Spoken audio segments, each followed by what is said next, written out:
RB news ప్రేక్షకులకు నమస్కారం. మొత్తానికి సమాజంలో ప్రతి దానికి కూడా మార్పు అనేది అనివార్యంగా అవసరం ఉంటుంది. అది కూడా రాజకీయాల్లో కూడా వర్తిస్తుంది. మొత్తానికి బలగం లేదనుకున్నటువంటి కాంగ్రెస్ పార్టీ మరి తిరుగులేనటువంటి శక్తిగా అవతరించి అధికారాన్ని కైవసం చేసుకుంది అత్యధిక మెజారిటీతో. ఇక ఒకటే పార్టీని నమ్ముకొని మరి సిద్ధాంతాలు నమ్ముకొని ఉన్నటువంటి కార్యకర్తలు నాయకులు కాంగ్రెస్ పార్టీలో కూడా ఉన్నారు. ఎందుకంటే కాంగ్రెస్ పార్టీ ఒక మహాసముద్రం లాంటిదని చెప్పుకుంటారు కాబట్టి.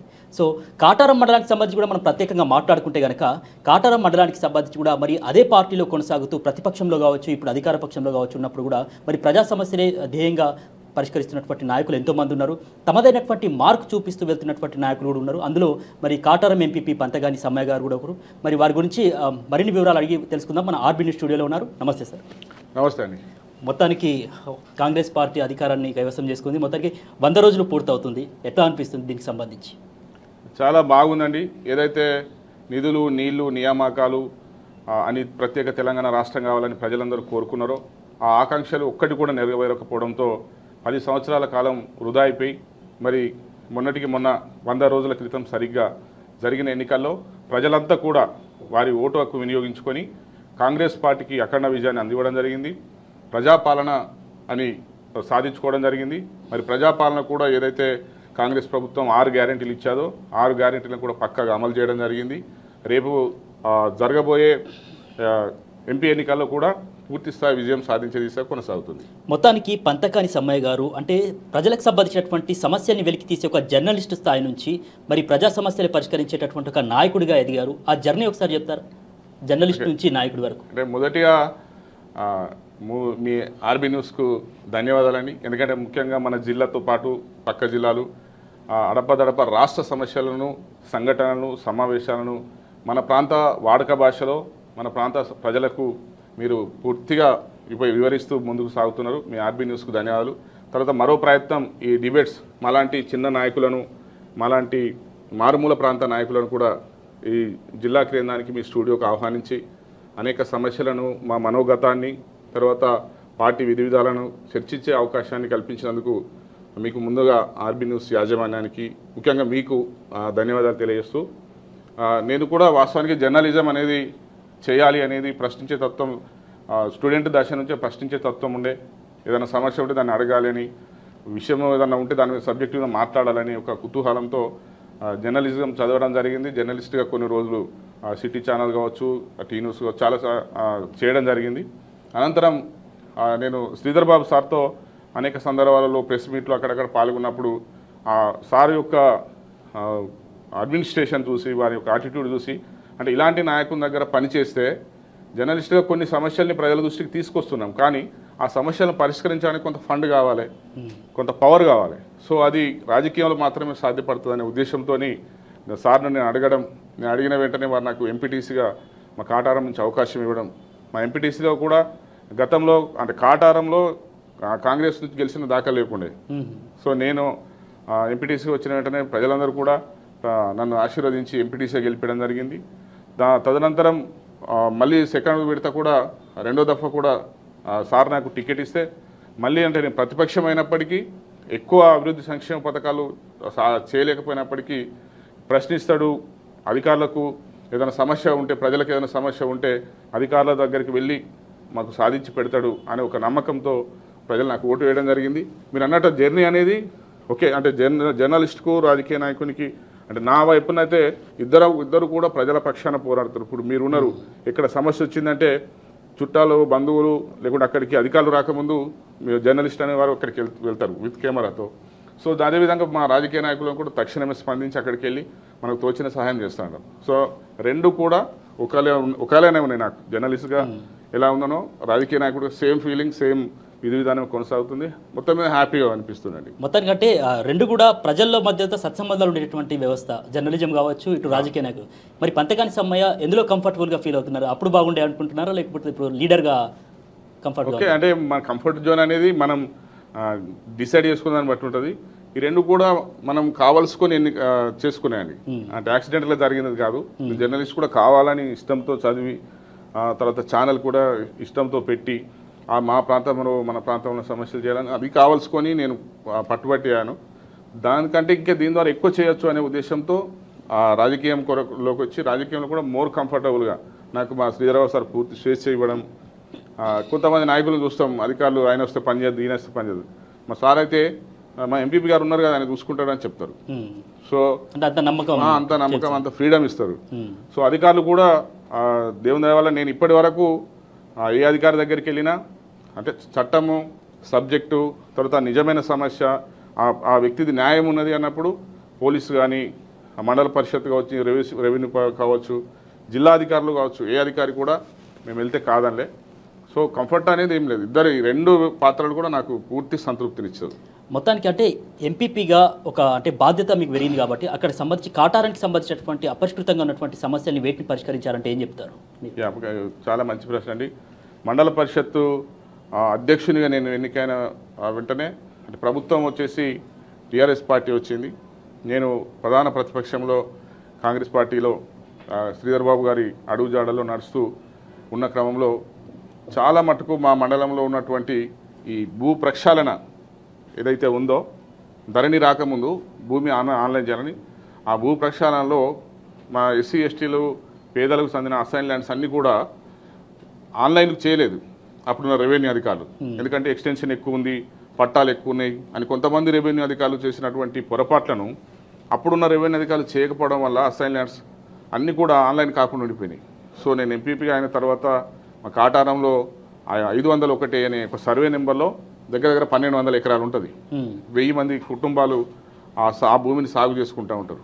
సో అలాంటి దాని మీద మేము గౌరవ శ్రీధర్ బాబు గారి సహకారంతో కలెక్టర్ గారిని అనేక సందర్భాలు సంప్రదించడం, ప్రతి సమావేశాలలో ప్రతి వేదిక మీద నేను దాన్ని ప్రశ్నించడం, జనరల్ బాడీలో సైతం దాన్ని ప్రశ్నించడం, దాని ద్వారా గౌరవ కలెక్టర్ గారు జిల్లా అధికారులందరూ కూడా స్పందించి కాటారంలో కావచ్చు, తర్వాత కొత్తపల్లిలో కావచ్చు, 418 కావచ్చు, చాలా గ్రామాలలో ప్రధానంగా అసైన్ ల్యాండ్లకు పట్టాలు ఇప్పించడం అనేది నేను హ్యాపీ ఫీల్ అవుతున్నా అండి. చాలా పెద్ద సమస్య, ఇంకా చాలా చేశాం, కానీ మీరు అన్న ఒక సంఘటన చెప్పాలంటే అదైతే నేను హ్యాపీగా ఫీల్ అవుతాను. ఎందుకంటే పట్టాలు లేకపోవడం వల్ల ఒక రైతు బంధు రాకుండా అయిపోయింది, తర్వాత రైతు బీమా రాకుండా అయిపోయింది, తర్వాత రైతు బ్యాంకులో వెళ్ళి లోన్ తీసుకుందామంటే ఆన్లైన్ పాస్బుక్ తీసుకురమ్మంటుండు. ఆన్లైన్ పాస్బుక్ తీసుకురాకపోవడం వల్ల లోన్ కూడా ఆయన డిఫాల్టర్ కింద పడిపోయాడు. అంటే ప్రతిదీ కూడా దాంతో ముడిపడి ఉంది. సో రేపు పత్తి పైసలు ఏదైనా పత్తులు వడ్లు ఏదైనా అమ్ముకుందామన్నా కూడా నీకు ఆన్లైన్ పాస్బుక్ లేదంటున్నాం. సో అలాంటిది 90% ఇప్పుడు పాస్బుక్లు వచ్చేసినాయి. ఇంకో 10% ఇప్పుడు ధరణి భూమాత అనేది ఉంది కాబట్టి ఇంకో వారం 10 రోజులు ఇది క్లియర్ అయిన వెంటనే వారం 10 రోజులు వచ్చేస్తుంది. అది ఒక పెద్ద సమస్య క్లియర్ అయింది. అంటే నేను చేసిన నా న్యాయంలో నేను కష్టపడ్డందుకు శ్రీధరరావు గారు చెప్పినందుకు అది క్లియర్ అయిందని నేను భావిస్తాను. మొత్తానికి అంటే పంతకాని సమ్మయ్య గారికి కాంగ్రెస్ పార్టీతో ఎన్నేళ్ళ అనుబంధం ఉందంటే అంటే అంతకుముందు వాస్తవానికి నేను జాబ్ చేసేది ఈజీఎస్లో దాని తర్వాత ఒక 10 years జర్నలిస్ట్గా ఉన్నాను. అనంతరం 2014లో ఎంపీటీసీ టికెట్ నాకు అనౌన్స్ అయిన తర్వాత 2014, సో 2014 నుంచి 24 ఇప్పుడు కరెక్ట్ 10 సంవత్సరాలు కాంగ్రెస్ పార్టీలో చురుకైన కార్యకర్తగా నాకు ఏ బాధ్యత ఇచ్చినా ధర్నాలు కానీ, రాస్తా రోకోలు కానీ, అరెస్టులు కానీ, కేసులు కూడా అయినాయి మా మీద, పోలీస్ కేసులు అయినాయి, కోర్టుల చుట్టూ తిరగాల్సి, దాడులు జరిగినాయి. మీకు తెలుసు, మీరు కూడా ప్రత్యక్షంగా ఉన్న సందర్భం ఉంది, దాడులు జరిగినాయి. ఎన్నిటికైనా ఎన్నైనా ఓర్చుకొని ప్రజల పక్షాన నిలబడదాం. గౌరవ శ్రీధర్ బాబు సార్ ఉన్నారు. ఎన్నటికైనా ఒకరోజు ప్రజాస్వామ్యంలో న్యాయం గెలుస్తుంది, ప్రజలు గెలుస్తారు. ఈ మర్డర్లు, ఈ హత్యలు, ఈ దోపిడీలు, ఈ అరాచకాలు వీటిని ప్రజలు హర్షించారనేది మా నాయకుడు మాకు చెప్తూ ఉండే. మేము దాన్ని తూచి తప్పకుండా పాటిస్తూ మేము మా యొక్క విధి విధానంలో మా సార్ చెప్పినట్టుగా వెళ్ళాము. ప్రజలు కూడా దాన్ని మొన్న ఎన్నికల్లో మద్దతు తెలిపారు. ఎదుటివారు ఎన్ని చేసిన బహుజనవాదము, లేకపోతే బ్రాహ్మణిజం అని, లేదా హైదరాబాద్లో ఉంటారు అని, ఈ కాంగ్రెస్ వాళ్ళు గెలిస్తే ఏం చేస్తారు, ఇల్లు దేరు, అక్కడ కేసీఆర్ గెలుస్తారు, ఎన్ని చేసినా కూడా మీరు చూశారు. మా కాటారం మండలం 7,800 మెజార్టీ. లాస్ట్ ఇయర్ కంటే ఈ సంవత్సరం ఇంకా మెజార్టీ పెరిగింది. అంటే ప్రజలంతా కూడా కాంగ్రెస్కు ఏ విధంగా మద్దతు తెలిపారనేది చూశారు. మొత్తానికి మీరు చెప్పినట్టు బీఆర్ఎస్ హయాంలో ఎన్నో ఇబ్బందులు ఎదుర్కొన్నాం, ఎన్నో కేసుల్ని అనుభవించామని చెప్తున్నారు. కాబట్టి ఇప్పుడు అధికారంలోని కైవసం చేసుకున్నటువంటి కాంగ్రెస్ పార్టీకి సంబంధించి ప్రతిపక్ష పార్టీల పట్ల వైఖరి ఎట్లా ఉండబోతుంది? తప్పకుండా అది ప్రజాపాలన. మీరు చూశారు, ఒకప్పుడు హోమ్ మినిస్టర్ పోతే హోంగార్డు ప్రగతి భవన్లో పోనీయలే. ఇక్కడ కూడా ఏది ఉన్నా, నేను జేసీలో కూడా పనిచేశాను. తెలంగాణ జర్నలిస్ట్ ఉన్నప్పుడు తెలంగాణ ఉద్యోగంలో పనిచేశాను. మా గారెపల్లి సెంటర్లో మేము ఎన్నో ధర్నాలు, ఎన్నో రాస్తా రోకోలు, దిష్టి బొమ్మలు దానం చేసినాం. అలాంటిది ఈ తెలంగాణ వచ్చిన తర్వాత ఇక్కడ హైదరాబాద్లో ఎక్కడో ప్రోగ్రామ్ ఉంది, చలో హైదరాబాద్, మా కాంగ్రెస్ యూత్ నాయకులు కావచ్చు, స్టూడెంట్స్ నాయకులు కావచ్చు, ఎవరు పిలుపునిచ్చినా మమ్మల్ని అరెస్ట్ చేసేది. తెలంగాణలో సమైక్యాంధ్ర పాలనలో అరెస్టులు చూసినాం తప్ప మేము ఈ తెలంగాణ మన ప్రభుత్వంలో మమ్మల్ని అరెస్ట్ చేయడం, కేసులు పెట్టడం, ధర్నా చేస్తే కేసు, జస్ట్ దిష్టి బొమ్మ కలితే మా మీద కేసు పెట్టారండి. మొన్న కేసు కానిస్టేబుల్ పోలీస్ మీద కోర్టు రావాలని అడిగితే అంటున్నాం, అంటే దిష్టి బొమ్మ కాల్చితే కూడా కేసు పెట్టారు. మరి అలాంటి దిష్టి బొమ్మలు మా గారపల్లి 5 మండలాలు కూడలి జేఏసీ దీక్ష పెట్టి ఒక దఫా 60, ఒక దఫా 60, 120 రోజులు వందల దిష్టి బొమ్మలు కాల్చినాం. ఒక్క రోజు కూడా శ్రీధర్ సార్ మినిస్టర్గా ఉండి కూడా తెలంగాణ వాదానికి ఆయన మద్దతు తెలిపి వాదం నడవాలి అని, మరి అభివృద్ధి జరగాలి, తెలంగాణ వాదం ఉండాలని ఒక్కొక్క కేసుకు ఒకరి మీద కేసు కాదు. అంటే అవన్నీ చూసినాం. ఇప్పుడు పూర్తి స్వేచ్ఛ ఉంది, ఏ ఒక్కరి మీద కూడా కేసు పెట్టేదేం లేదు. ఎప్పుడు కూడా ప్రగతి భవన్ గేట్లు తెరిచున్నట్టు మా శ్రీధర్ బాబు గారి గేట్లు, ఇంటి తలుపులు కూడా తెరిచి ఉంటాయి. మేమందరం కూడా ప్రజలకు యాక్సెస్గా ఉంటాం. ప్రతిపక్షాలతో కూడా మేము రావచ్చు. మీరు చూస్తున్నారు, ఇప్పుడు ఒకప్పుడు సీఎం అంటే దేవునికి కూడా కనబడకూడదు. ఇప్పుడు కేసీఆర్ గారు, మన రేవంత్ రెడ్డి గారికి రోజుకొక ప్రతిపక్ష ఎమ్మెల్యే పోయి కలుస్తున్నారు, మాట్లాడుతున్నారు, అభివృద్ధి. మేడిగడ్డ కూడా ఆహ్వానించడం జరిగింది. మేడిగడ్డ కూడా సీఎం కేసీఆర్ గారికి హెలికాప్టరే పెట్టారు. అక్కడ హెలికాప్టర్ సిద్ధంగా ఉంచినా రమ్మన్నారు, బస్సులు పెట్టి రమ్మన్నారు. ఓపెన్గా అందరు రాండి మాట్లాడాలని గౌరవ రేవంత్ రెడ్డి గారు అంటున్నారు. మా శ్రీధర్ బాబు దగ్గర అయితే మీకు తెలుసు, మీరు ఎప్పుడన్నా వచ్చినప్పుడు చూస్తారు, మాకంటే ఎక్కువ వేరే పార్టీ వాళ్ళు వచ్చి కూర్చుంటారు, మాట్లాడతారు, పనులు తీసుకుంటారు, సమస్యలు పరిష్కరించుకొని వెళ్ళిపోతుంటారు. సార్ అంటాడు కూడా, వాళ్ళు ఎవరైనా ఉండి సార్ వాళ్ళు ఆ పార్టీ ఈ పార్టీ అంటారు, రాని ఓట్ల అప్పుడే రాజకీయం, మిగతాదంతా కూడా ప్రజా సంక్షేమే కదా, ప్రజల కొరకే వస్తుండ్రు కదా, అందరూ మన వాళ్ళే అనే భావనలే ఉంటారు. మొత్తానికి ప్రజల మద్దతుతో, ప్రజల ఆశీర్వాదంతో కాంగ్రెస్ పార్టీ అధికారాన్ని కైవసం చేసుకుంది, ప్రజాపాలన అందిస్తుందని మీరు చెప్తున్నారు. ముఖ్యంగా ఈ యొక్క కాంగ్రెస్ పార్టీకి సంబంధించి ఏదైతే బీఆర్ఎస్ హయాంలో జరిగినటువంటి అవినీతిని నిగ్గు తేలుస్తామని చెప్పినటువంటి సందర్భంలో ప్రతిపక్షంలో ఉన్నప్పుడు ఇప్పుడు అధికారంలోకి వచ్చారు, ఆ అవకాశం కూడా ఉంది. తప్పకుండా దానిపైన విచారణ కొనసాగుతుందని చెప్పుకోవచ్చా, చర్యలు ఉంటాయని చెప్పుకోవచ్చు? తప్పకుండా అండి. శ్రీధర్బాబు సార్ కూడా టీఆర్ఎస్ ప్రభుత్వం అప్పుడు కూడా ఎన్నో దఫాలు అన్నారు, సార్ ఇసుకంతా పోతుంది సార్, క్వారీలు అక్రమంగా వేస్తున్నారు, డీడీలు లేకుండా లారీలు పోతున్నాయంటే ఆయన ఎన్నోసారి ఆయన ఎంపీ గారు తప్పకుండా మూల్యం చెల్లించుకుంటారు, ఏ ఒక్కరు కూడా చట్టం నుంచి తప్పించుకోరు అన్నారు. ఈరోజు విజిలెన్స్ ఎంక్వైరీ, క్వారీల మీద విజిలెన్స్ ఎంక్వైరీ నడుస్తుంది. ఒక్క డీడీతోని 4 లారీలు పోయిన సంఘటనలు, క్వారీలు ఒక లారీ పర్మిషన్తో 4 లారీలు నడుపుకున్నది, డీడీలే లేకుండా నడుపుకున్నది. కోట్ల రూపాయల ప్రజాధనాన్ని కొల్లగొట్టి బీఆర్ఎస్ నాయకులు, ముఖ్యంగా కల్వకుంట కుటుంబం, ఇక్కడ బీఆర్ఎస్ నాయకులు, ఆ మంతని జెడ్పీ చైర్మన్ వారి కుటుంబం, వారి ఆస్తులు ఎట్లా కూడా పెరిగాయో అందరికీ తెలుసు. సో వాళ్ళ మీద న్యాయపరమైన విచారణ, విజిలెన్స్ ఎంక్వైరీ ఆల్రెడీ ప్రభుత్వం చేసింది. మేడిగడ్డతో పాటు ఈ క్వారీల మీద, దాని తర్వాత ఆ భూముల్లో రిజిస్ట్రేషన్లప్పుడు కూడా, ప్రాజెక్టు కట్టే సందర్భంలో భూముల రిజిస్ట్రేషన్లో కూడా రైతులను ప్రలోభపెట్టి, భయపెట్టి, మభ్యపెట్టి, భయభంతులకు గురి చేసి అక్రమంగా రిజిస్ట్రేషన్లు చేసుకున్నారు. అవన్నీ కూడా ఎంక్వైరీ జరుగుతుంది, ఆ విజిలెన్స్ ఎంక్వైరీ. అందులో ఎవరైతే తప్పు చేసినారో, ఎవరైతే అక్రమాస్తులు సంపాదించుకున్నారో వాళ్ళందరి మీద తప్పకుండా చర్యలు ఉంటాయి. తాజాగా మనం చూసాము, ఏదైతే లిక్కర్ కుంభకోణం, మనీ లాండరింగ్కి సంబంధించి ఎమ్మెల్సీ కవిత అరెస్టు వెనుక బడేభాయ్ చోటేభాయ్ హస్తం ఉందంటూ బీఆర్ఎస్ తీవ్ర స్థాయిలో విమర్శలు చేస్తారు. దీన్ని ఎట్లా చేస్తారు? బడేభాయ్ అని మొన్ననే వ్యాఖ్యానించడం జరిగింది మోడీ గారు, అదేవిధంగా రేవంత్ రెడ్డి. ఒకటి వాళ్ళు బీజేపీ బీఆర్ఎస్ కలిసి ఎలక్షన్లో పోటీ చేస్తాయి అని మొన్నటికి మొన్న అందరు మీడియాలో కూడా కథనాలు వచ్చినాయి. అయితే ఈ భావనను ప్రజల నుంచి దృష్టి మరల్చడానికి ఈ యాక్టింగ్ అనేది చేశారు. మొదటి 5 సంవత్సరాలు బీఆర్ఎస్ కేసీఆర్ ఏం చెప్పినా నమ్మిండు. ఎందుకంటే నాయకుడు ఆయన. కేసీఆర్ అంటే నేను తల నరుక్కుంటా, ఇంటికో ఉద్యోగం ఇస్తా, మాట తప్పేది లేదు, ఇవన్నీ నమ్మి రెండో దఫా ఛాయిస్ ఇచ్చారు. రెండో దఫా కూడా ఏం చేయకుంటే ఆయన మేము 2000 పెన్షన్ అంటే ఆయన 6000 పెన్షన్ అన్నారు. మేము గ్యాస్ 500 అంటే 300కే ఇస్తాను. అట్లా ఈ అన్ని మామూలు హామీలు ఇవ్వలే. అయినా ప్రజలు ఏం చేయాలో చేశారు. ఇప్పుడు వారు ఆడే డ్రామా, బీజేపీ బీఆర్ఎస్ వాళ్ళు ఆడే డ్రామా తప్ప వాస్తవానికి కవితని ఎప్పుడు అరెస్ట్ కావాలి. ఇలా ఢిల్లీలో కేజ్రీవాల్ సంవత్సరం అంత కావాలి, కానీ అప్పుడు ఒప్పందం చేసుకొని మన ప్రభుత్వం వస్తుంది అని అనుకున్నారు. ఈరోజు మనకి ఇద్దరికి నష్టం జరిగి ప్రజలంతా కూడా, ఇప్పుడు బీఆర్ఎస్ ఎంపీలు మీకు తెలుసు, బీజేపీ ఎంపీలు అందరూ వచ్చి కాంగ్రెస్లో జాయిన్ అవుతున్నారు. ప్రజలంతా కూడా కాంగ్రెస్ వైపు చూస్తున్నారు. బీజేపీ ప్రభుత్వంలో ప్రజల మీద ధరల భారం, ప్రభుత్వ ఆస్తుల అమ్మకం జరుగుతుంది.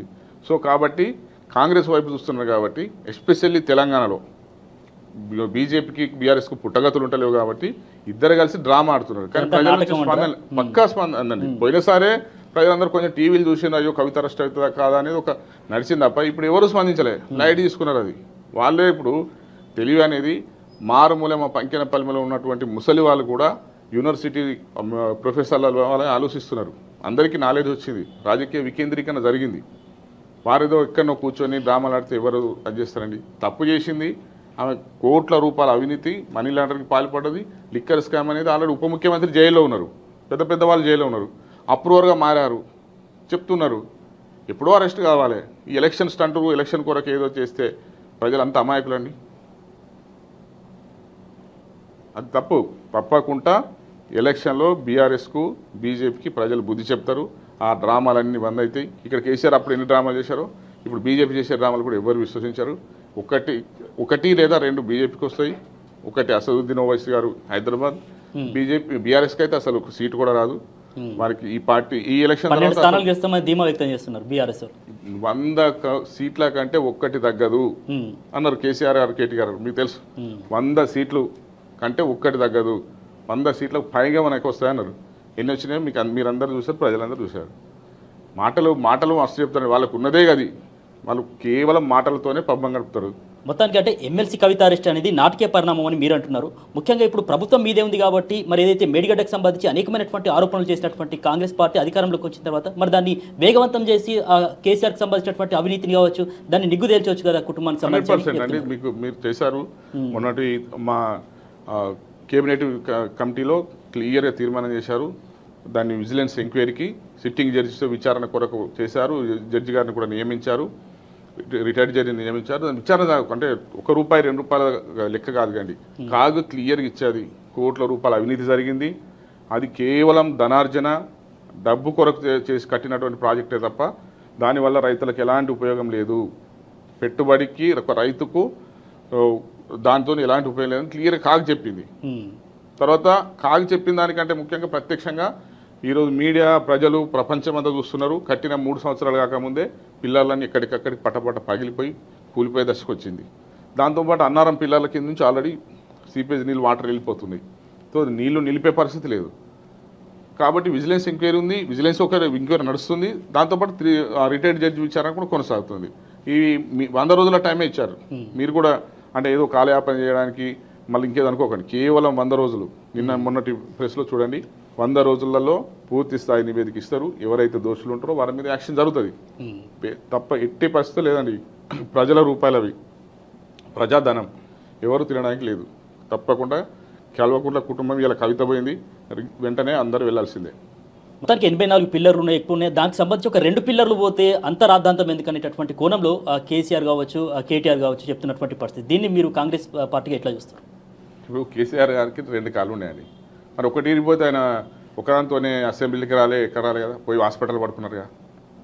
ప్రాజెక్ట్ అనేది ఒక్క పిల్లర్ కూలిందా, ఒక చిన్న హోల్ పడ్డా కూడా ప్రాజెక్ట్ వెంటనే మూసేస్తారు. ఎందుకు? ఆ హోల్ పెద్దది, వెనక ప్రజలు ఉంటారు, పొలాలు ఉంటాయి, ఊళ్ళో కూలు కొట్టుకుపోయే పరిస్థితి ఉంటుంది. ఆయన ఏదో మాటలు చెప్పినట్టు. ఇప్పుడు కాంగ్రెస్ ప్రభుత్వంలో ఉన్న ప్రజాప్రతినిధులు, ముఖ్యమంత్రి అందరూ పోతేనేమో నల్గొండకి వెళ్ళి ఏం చెప్పారు, పీకనికి పోయినా అన్నాడు. ఒక పెద్ద మనిషి 70,000 పుస్తకాలు చదివాడు. అదే మళ్ళీ 10 రోజులు కాకముందే మరి వాళ్ళందరూ పోయి అక్కడికి పోయి పిల్లలు ఒక 2 పిల్లలు కూలినాయి అంతే. 2 పిల్లలు. ఇప్పుడు కాంగ్రెస్ ప్రభుత్వం రాకముందే వీళ్ళు వాటరు క్లియర్ చేశారు. ఎలక్షన్ కంటే ముందే ప్రాజెక్టు గేట్లు పుగినాయి, అప్పుడే వాటర్ తీసేసారు. ఇప్పుడు కాదు, మేం కాదు తీసింది.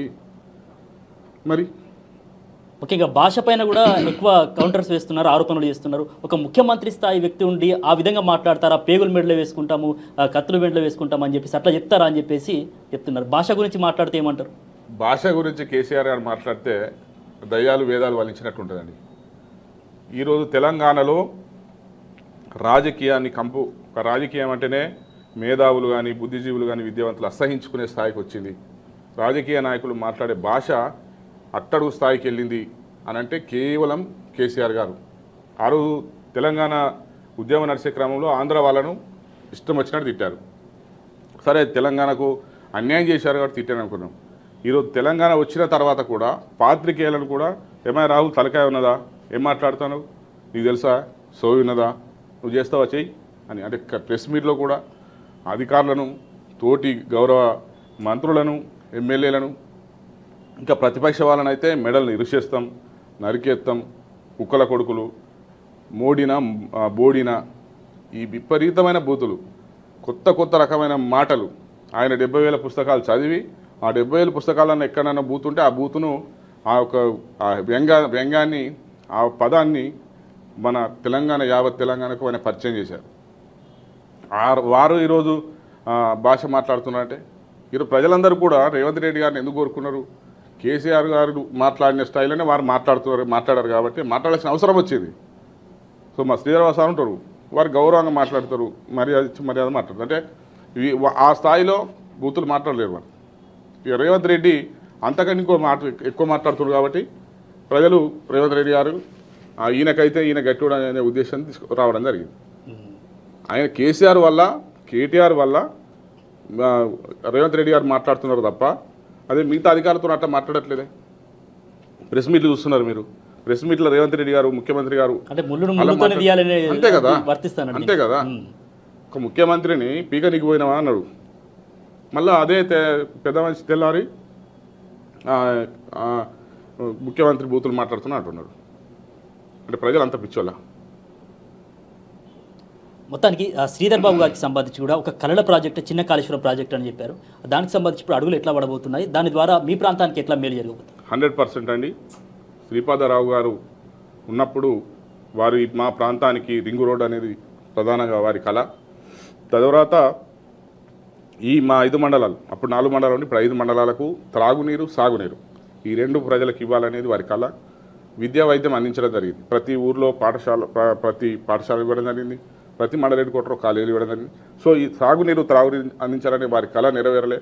సో ఎప్పుడైతే శ్రీధరరావు సార్ మినిస్టర్ అయ్యారో, వైఎస్ రాజశేఖర రెడ్డి గారితో అవినాభావ సంబంధం ఏర్పడిందో వారిని మెప్పించి మా 5 మండలాల ప్రజల కొరకు శ్రీ కాళేశ్వరం ముక్తేశ్వర ఎత్తిపోతల పథకాన్ని స్టార్ట్ చేయడం జరిగింది. అది అప్పుడున్న అటవీ శాఖ అనుమతులు తెలంగాణ ఉద్యమంలో లేట్ అయింది. ఇప్పుడు వచ్చిన ప్రభుత్వం కనీసం ఒక 30 మట్టేలే, దాన్ని పట్టించుకోలే. ఎందుకంటే వాళ్ళ పెద్ద ఆ కాళేశ్వరం మేడిగడ్డ దాన్ని అదే చూయించుకుంటూ పోయాను. సో శ్రీధర్ బాబు సార్ ఎన్నికల్లో ప్రతి చోట 5 మండలాల్లో ఒకటే ఒక హామీ ఇచ్చారు, 365 రోజుల్లో ఈ చిన్న కాళేశ్వరాన్ని పూర్తి చేస్తానని ఇచ్చారు. వారు అన్న మాటకు అనుగుణంగా మొన్న గౌరవ సాగునీటి శాఖ మంత్రి, ఇరిగేషన్ శాఖ మంత్రి ఉత్తమ్ కుమార్ రెడ్డి గారు రాష్ట్ర ఈఎన్సీ, ఐబీ శాఖ అధికారులతో ఉన్నత సమీక్ష సమావేశం జరిగింది. వెంటనే జిల్లా స్థాయిలో కూడా గౌరవ కలెక్టర్ గారు, రెవెన్యూ అండ్ ల్యాండ్ ఎక్విజిషన్ అధికారులతో సమావేశం చేశారు. 365 రోజులు, ఇప్పుడు 100 రోజులు అయ్యాయి కానీ ఇంకా 265 రోజుల్లో మా 5 మండలాలకు ప్రాణదాయకమైనటువంటి, జీవాధారమైనటువంటి చిన్న కాళేశ్వరం ప్రాజెక్టు కంపల్సరీ వస్తుంది. మాకు త్రాగునీరు కానీ, సాగునీరు కానీ మాకే కాదు, మా 5 మండలే కాదు, అక్కడ నుంచి మీకు కూడా వాటరు, మన ఇటు భూపాలపల్లి సైడ్ ప్రజలకు కూడా, ఈ జిల్లా అంతటికి కూడా వాటర్ వచ్చే ప్రణాళిక సిద్ధం చేస్తున్నారు వారు. మొత్తానికి పంతకాని సమ్మయ్య గారికి శ్రీధర్ బాబు గారితో సన్నిహిత సత్సంబంధాలు ఉన్నాయి. దానికి సంబంధించి ఆయన ఇప్పుడు ఒక మంత్రిగా ఉన్నారు, కీ రోల్గా పోషిస్తున్నారు కాబట్టి ఆ సంబంధాలని ఇప్పుడు మీ ప్రాంతానికి సంబంధించినటువంటి అభివృద్ధి పరంగా ఏ విధంగా మీరు ముందుకెళ్ళబోతున్నారు? 100% అంటే వారు ప్రతిపక్షంలో ఉన్నా, అధికారంలో ఉన్నా, మా శ్రీధర్ బాబు సార్ ఎప్పుడు కూడా నేను మంత్రిని లేకుంటే నేను ఇది అని ఎప్పుడు ఫీల్ అయ్యారు. వారి శిష్యులుగా మేము కూడా అలా ఎప్పుడు ఫీల్ కాము. కాబట్టే మీరు ప్రజలు చూడండి, ఒక్కసారి గెలిచిన వాళ్ళు మళ్ళీ గెలవట్లే. మరి అదే శ్రీధర్ బాబు సార్ అప్పుడు ప్రత్యేక తెలంగాణ ఆ ఉద్యమం అప్పుడు ఒక్క దఫా తప్ప 6 సార్లు పోటీ చేస్తే 5 సార్లు గెలిచారు. అంటే అది సాధ్యపడుతుందండి మామూలుగా ఉంటే. సో వారి అనుచరులుగా మేము కూడా, నేను 2 సార్లు పోటీ చేస్తే 2 సార్లు గెలవడం జరిగింది. సో వారితో నాకు ఒక వాస్తవం చెప్పాలంటే అన్నదమ్ముల బంధం అండి. మేము వారిని మా కుటుంబ సభ్యునిగా, అంటే మా కుటుంబ పెద్దగా భావిస్తాం. ఎందుకంటే శ్రీధర్ బాబు సార్ అనుచరులు అంటే శ్రీధర్ బాబు సార్లా ఉండడానికి, శ్రీధర్ బాబు సార్లా నడవడానికి, శ్రీధర్ బాబు సార్లా మాట్లాడడానికి మేము ప్రయత్నిస్తాం. ఒళ్ళు దగ్గర పెట్టుకుంటాం. కాటారంలో కావచ్చు లేదా మంత నియోజకవర్గంలో ప్రతి కాంగ్రెస్ కార్యకర్త కూడా ఒళ్ళు దగ్గర పెట్టుకుంటాం. టీఆర్ఎస్, బీఆర్ఎస్ వాళ్ళ లెక్క, మిగతా పార్టీ వాళ్ళ లెక్క పంచాయతీలు చేస్తూ, లేకుంటే సెటిల్మెంట్ చేస్తూ, దందాలు చేస్తూ, అవినీతి అక్రమాలకు పాల్పడుతూ అలా మేము చేయం. అలా చేసిన వాళ్ళని మా సార్ దగ్గర కూడా రానియారు. డైరెక్ట్ చెప్పేస్తాడు, తప్పును తప్పు అంటారు. పోలీసు వాళ్ళకి కానీ లేకుంటే ఇతర అధికారులు పైరేలు చేయమంటే కూడా చేయరు. అది తప్పు. అలా చేస్తే నీ ఒక్కరి కొరకు చేస్తే ఆ ఊరందరికీ అన్యాయం జరుగుతుందని చెప్పేస్తారు. కాబట్టి ప్రతిపక్షంలో ఏదైతే మేము కోఆర్డినేషన్లో సార్ ఏం చెప్తా చేస్తూ ప్రజలకు మేలు చేశామో, ఇప్పుడు అధికార పక్షమైనా కూడా మాది ప్రతిపక్షం పాత్ర మాదే, అధికార పక్షం పాత్ర మాదే. ఇప్పుడు ప్రతిపక్షం కూడా ఎవరు లేరు, అయిపోయి అసలు ఎవరు కనబడతలేరు, ఎవరు ఎక్కువ ప్రశ్న అడిగే వాళ్ళు కూడా లేరు. సో ప్రజల పక్షాన ప్రతిపక్షము మేమే, అధికార పక్షము మేమే. ఇచ్చిన 6 హామీలు నెరవేరుస్తాం. ఇంకా అనేక సమస్యలు ఏమవుతున్నాయో అడగకముందే దానికి ఎగ్జాంపుల్ చెప్తామండి. 100 రోజులు కాదే, నెల రోజులు కాకముందే 7 కోట్ల ప్రొసీడింగ్ మా మంత్రి నియోజకవర్గానికి రావడం జరిగింది. 25 కోట్లతో రుద్రారం నుంచి బసపూర్ రోడ్డు, మొన్న ధనవాడ నుంచి దామరకుంట 30 కోట్లతో డబుల్ రోడ్డు, తర్వాత 4 కోట్ల రూపాయలు ఐటీఐ కాలేజీ నిర్మాణానికి 4 కోట్ల రూపాయలు. ఈ విధంగా నిధుల వరద పారుతుంది. సో ప్రతిపక్షముకు అడిగే ఛాయిస్ కూడా లేదు. ఇక ప్రతిపక్షం అడిగేంత టాలెంట్ ఉన్నవాళ్ళు ఎవరు లేరు. ఒకవేళ వాళ్ళు మాకు ఇది చేద్దాం, మనం దీని గురించి ధారణ చేద్దామనే ఛాయిస్ కూడా లేదు. అడగక ముందే, ఎందుకంటే మా ప్రాంతంలో పుట్టి పెరిగి మా ప్రాంతంలో ప్రజలతో దాదాపు 40 సంవత్సరాల అనుభవం ఉంది, అనుభూతి ఉంది. అంత అవినాభావ సంబంధం ఉన్నట్టు ఎక్కడ ఏముందో మాకంటే ఎక్కువ గౌరవ శ్రీధరరావు సార్కే తెలుసు. మొత్తానికి మంత్రి నియోజకవర్గానికి సంబంధించి రాజకీయ ముఖ చిత్రాన్ని మనం ఒకసారి పరిశీలిస్తే గనక సెన్సేషనల్ పాలిటిక్స్కు కేర్ ఆఫ్ అడ్రస్గా మంత్రి నియోజకవర్గ రాజకీయాలు మారడానికి కారకులు ఎవరంటే ఏం చెప్తారు? మీకు తెలుసండి, అన్ని రాష్ట్రంలో, తెలంగాణ రాష్ట్రంలో రాయలసీమ లాంటి కాన్స్టిట్యున్సీ ఉంది అంటే అది ఒక మంత్రిని ఒకటే. అలా చేశారు. రాయలసీమ అబ్బో మంత్రిన అనే విధంగా చేశారు. దానికి కారణం మీకు తెలుసు. తెలంగాణ ఉద్యమం అప్పుడు గౌరవ శ్రీధరబాబు గారిని ఓడగొట్టడానికి ఆయన జెడ్పీటీ స్థాయిగా ఉన్న పుట్టమధు గారిని తీసుకురావడం, కేసీఆర్ గారు అప్పుడు టికెట్ ఇవ్వడం, ఆయన ఎమ్మెల్యే అయిన వెంటనే నాకు ఇల్లు లేదు, నేను ఎలా బ్రతకాలి, నేను అమ్ముకున్నా ఇల్లు అమ్ముకున్నా అని ఓట్లలో తిరిగిన వ్యక్తి వెంటనే ఈ ప్రాజెక్టులు రావడం, కోట్ల రూపాయలు దండుకోవడం, ప్రశ్నించేవారిని. అప్పుడు లాయర్ దంపతులు కావచ్చు, తర్వాత చాలామంది సంఘ సంస్కర్తలు, ఆర్టీఐ కార్యకర్తలు, వారికి ఇన్ని ఆస్తులు ఎట్లా వచ్చినాయి, ఇంత 2 కోట్లు పెట్టి పెళ్లిళ్ళు చేశాడు, ఇల్లే లేదన్న వ్యక్తి 2 కోట్లు పెట్టి నేను పెళ్లిళ్ళు చేస్తున్నా అని, లేకుంటే సామాజిక సేవా కార్యక్రమాలు చేస్తున్న ట్రస్ట్ ద్వారా అని. ఇప్పుడు ప్రజలంతా గమనిస్తారు కానీ మన ఆస్తులు పాస్తులు ఏంటి, మన పూర్వీకుల పని ఏంటిది, సో అవన్నీ ప్రశ్నించినందుకు పట్టబగలు హైకోర్టు న్యాయవాద దంపతులు ఇద్దరిని చంపేశారు. పట్టబగలు ప్రజలందరూ చూస్తుంటే చంపేయడమే కాకుండా అనేక దాడులు, మాకు దళితుల మీద దాడులు, మాముత్తారంలో కవిరాజును కావచ్చు, మన మలహార్లో రాజబాపును కావచ్చు, అక్కడ మన మంత్రి సైడు లింగయ్యను కావచ్చు, ఈ విధంగా చాలామందిని ఎక్కడైనా ప్రశ్నిస్తే వాళ్ళని కొట్టి చంపడం, బెదిరించి చంపడం, భూములు లాక్కోవడం, క్వారీల వాళ్ళని బెదిరించడం. ఎవరైనా కాంట్రాక్టు మంత్రిలో కాంట్రాక్ట్ చేయాలంటే మొదటిగా అక్కడ టీఆర్ఎస్ ఆ జడ్పీ చైర్మన్ గారిని కలిసి వచ్చిన తర్వాతనే కాంట్రాక్ట్ చేయాలి, వారికి ఆ పర్సెంటేజ్ ఇచ్చిన తర్వాత చేయాలి. అంటే అలాంటి పరిస్థితి వస్తే ఒక్కసారిగా తెలంగాణ అంతా కూడా జల్లుమంది. అది ఏంది అసలు హైకోర్టు లాయర్లను చంపడం అంటే ఏంటిదండి? ప్రజాస్వామ్యంలో వారికి మీద కేసులు వేస్తే మీరు ఇంకో కోర్టుకు వెళ్ళండి, కోర్టు తీర్పును గౌరవించండి, అది చంపడమే కాదు కదా. సో అంతిమంగా మంత్రిని ఆ విధంగా మంత్రి అంటేనే భయపడే పరిస్థితి వచ్చింది. సరే, మొత్తానికి రాయలసీమలాగా మార్చినటువంటి ఏదైతే మంత్రి నియోజకవర్గానికి సంబంధించి ఇప్పుడు సస్యశ్యామలంగా ఒక పీస్ఫుల్ పాలిటిక్స్ చేసే విధంగా కాంగ్రెస్ పార్టీ ఎట్లా కృషి చేయబోతుంది? 100% అండి. గెలిచిన వెంటనే చాలామంది బీఆర్ఎస్ నాయకులు, గెలవక ముందు కూడా మేధావులు, కొంతమంది ఆలోచించే అవగాహన ఉన్న నాయకులంతా కూడా అప్పుడు తెలియక శ్రీధరరావు సార్ ఓడిపోయిన తర్వాత కొంతమంది అధికారంలోకి వెళ్తే చాలామందికి మనం న్యాయం చేయవచ్చు, ప్రజా సంక్షేమ పథకాలను అందించవచ్చు అని కొంతమంది మా కాంగ్రెస్ నాయకులు బీఆర్ఎస్కి వెళ్ళారు. కానీ అక్కడికి వెళ్ళినాక ఆ నాయకుని వైఖరి అంతా అర్థమైన తర్వాత ఎలక్షన్ ముందు చాలామంది వచ్చి స్వచ్ఛందంగా వారే ఖర్చు పెట్టుకొని వచ్చి, వారే ప్రోగ్రాం ఏర్పాటు చేసుకుని, వారే మీటింగ్లు ఏర్పాటు చేసుకొని స్వచ్ఛందంగా వచ్చి జాయిన్ అయ్యారు. తర్వాత మొన్న ప్రభుత్వం అధికారంలోకి వచ్చిన తర్వాత కూడా చాలామంది వచ్చి ప్రధాన ప్రతిపక్షంలో ఉన్న అందరూ వచ్చి కూడా జాయిన్ అవుతున్నారు, సార్ కలుస్తున్నారు, సమస్యలు పరిష్కరించుకుంటున్నారు. కాబట్టి అంటే దీన్ని బట్టి మనకు అర్థమయ్యేది ఏంటి, తలుపులు ఎప్పుడు తెరిచే ఉంటాయి, ప్రతిపక్షం అనేది లేదు, కక్ష సాధింపు అనేది లేదు. మీరు చూసుంటారు గౌరవ శ్రీధరబాబు గారిని, వారి పేరు ఉచ్చరించే శ్రీపాదరావు గారు పేరు ఉచ్చరించే స్తోమత లేని వాళ్ళు కూడా సోషల్ మీడియాలో కావచ్చు, లేదా వారికి సపరేట్ ఒక పేపర్ అనేది పెట్టుకొని, సపరేట్ ఒక త్రివేణి గలం అనే పేపరు, తర్వాత కొన్ని ఛానల్ పెట్టుకొని ఇష్టం వచ్చినట్టు తిట్టారు. బాపనోడని, బామనిజం అని, లేదా బహుజనవాదం అని, అనగా ఎస్సీ ఎస్టీలను తొక్కేస్తున్నారని, లేదా ఇంట్లోకి రానియడం, విపరీతంగా బూతులు కూడా తిట్టారు. ఫ్యామిలీ పర్సనల్గా కూడా మాట్లాడారు. కానీ శ్రీధరబాబు సార్ ఎవరి మీద ఎన్నడూ కేసు పెట్టలే. మమ్మల్ని కూడా మీరు ప్రశాంతంగా ఉండండి, ప్రజలు ఉన్నారు, చట్టం ఉంది, న్యాయం ఉంది అని అన్నారు. ఎవరి మీద కూడా కేసు శ్రీధరబాబు సార్ పిటిషన్ ఇచ్చే సందర్భం ఎక్కడ లేదు చూడండి. మేము కూడా ఎవరి మీద కూడా కంప్లైంట్ చేయలేదు. కానీ ప్రజలు గమనించారు, ప్రజలు మేధావులు, ఈ ప్రాంతానికి ఎవరైతే న్యాయం చేస్తారు, ఎవరైతే మనకు నిధులు వస్తాయి, ఎవరైతే మనకు ఫండ్ వస్తుంది, సమస్యల పరిస్థితి గమనించేశారు. సో కాబట్టి మీరు అన్నట్టు మంతని ఇప్పుడు సస్యశ్యామలం, మర్డరు లేనిది, మానభంగాలు లేనిది, దౌర్జన్యాలు లేని, సెటిల్మెంట్ లేని మంతని ఇప్పుడు అయింది. ప్రశాంతంగా ఎవరి పని వాళ్ళు చేసుకుంటున్నారు, నిధులు వస్తున్నాయి, కాంట్రాక్టులు చేసుకుంటున్నారు, రోడ్లు వేస్తున్నారు. మొన్న ఒక పర్సన్ అంటున్నారు మొత్తం రోడ్లు అయిపోతున్నాయి కదా, ఇంకా రేపు భవిష్యత్తులో ఇంకెక్కడ రోడ్లు వేస్తారని. ఆ విధంగా అభివృద్ధిలో పోటీ పడతారు శ్రీధరబాబు సార్, అభివృద్ధిలో పోటీ పడతారు తప్ప ఆయన తిట్టిండు మీరు తిట్టండి అని, వారు కొట్టిండు మీరు కొట్టండి అలాంటి నాయకుడు కాదు.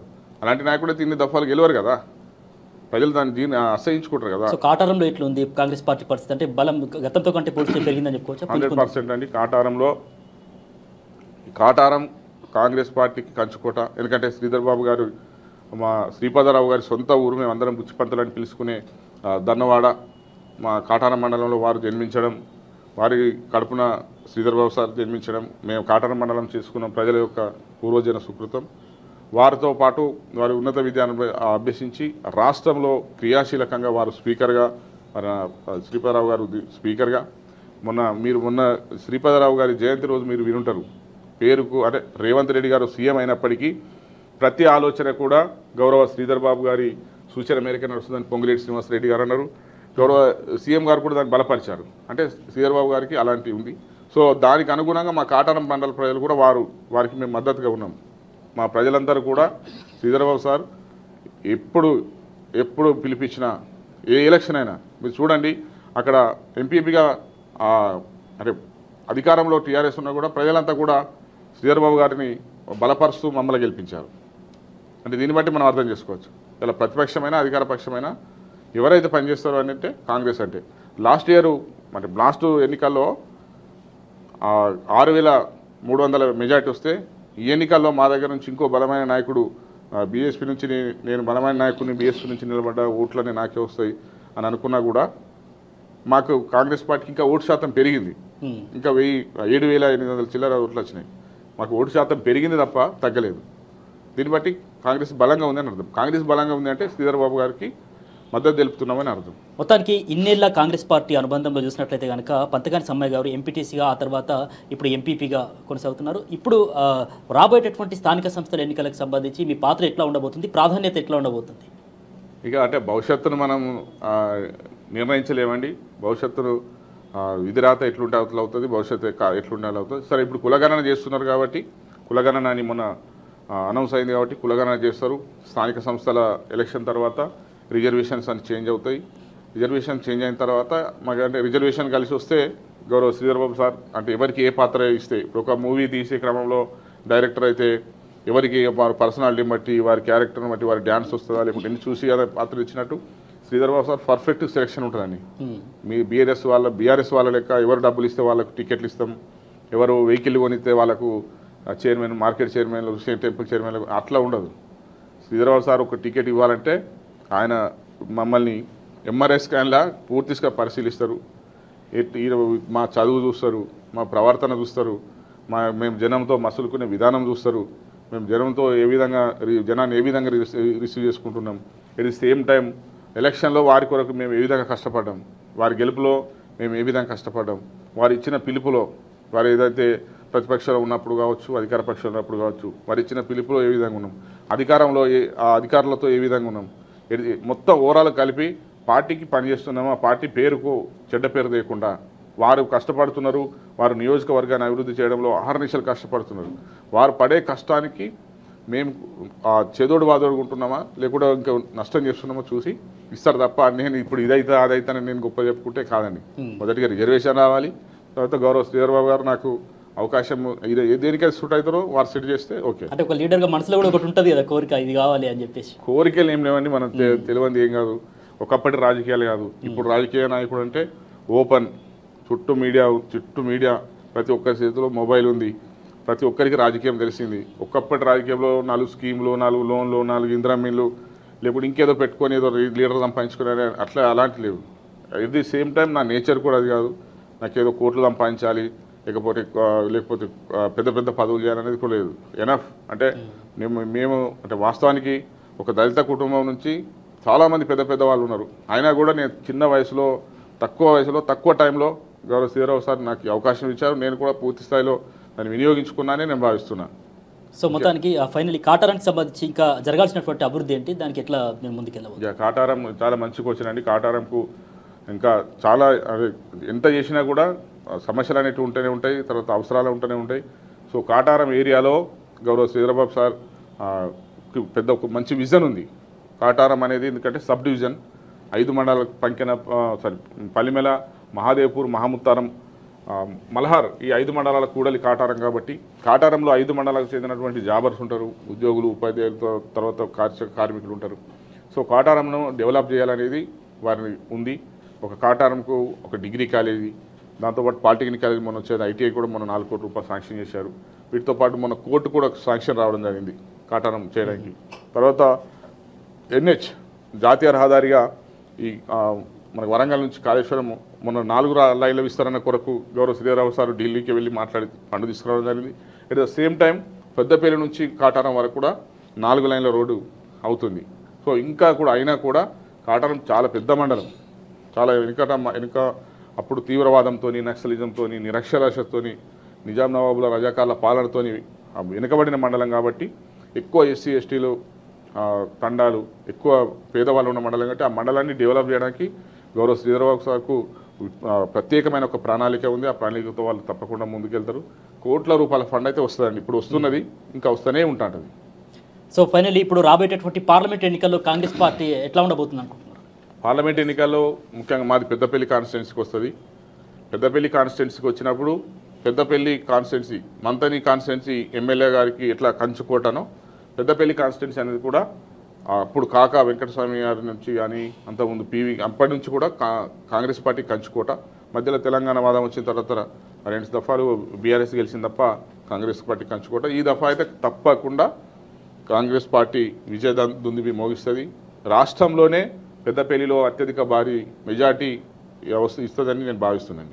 ఓకే, ధన్యవాదాలు సమ్మయ్య గారు. మీ యొక్క విలువైనటువంటి అభిప్రాయాన్ని మా ఆర్బీ న్యూస్ స్టూడియోకి వచ్చి పంచుకున్నందుకు thank you so much. Thank you sir. మీరు కూడా మమ్మల్ని పిలిచి మాలాంటి నాయకులకు ఈ గొప్ప అవకాశం ఇచ్చినందుకు, మా మనోగతాల్ని, మా ఆలోచనలను ప్రజలకు వివరించడానికి కల్పించినందుకు, ఈ అవకాశం కల్పించినందుకు మీకు కూడా ధన్యవాదాలు.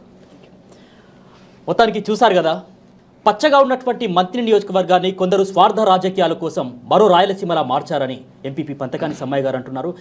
ఇప్పుడు శ్రీధర్ బాబు గారి నాయకత్వంలో ఇక్కడ ఒక మంత్రిగా ఉన్నటువంటి నేపథ్యంలో మరి సస్యశ్యామలమైనటువంటి మంత్రి నియోజకవర్గాన్ని చేసే విధంగా కృషి చేస్తున్నారు. అదేవిధంగా ప్రజాపాలన కూడా ప్రతి గడపకు అందుతుంది అని, అదేవిధంగా స్థానిక సంస్థల ఎన్నికల్లో కావచ్చు, రాబోయేటటువంటి పార్లమెంట్ ఎన్నికల్లో కావచ్చు కాంగ్రెస్ పార్టీ జెండా ఎగరడం ఖాయమని మరోసారి ధీమా వ్యక్తం చేస్తూ ఉన్నారు.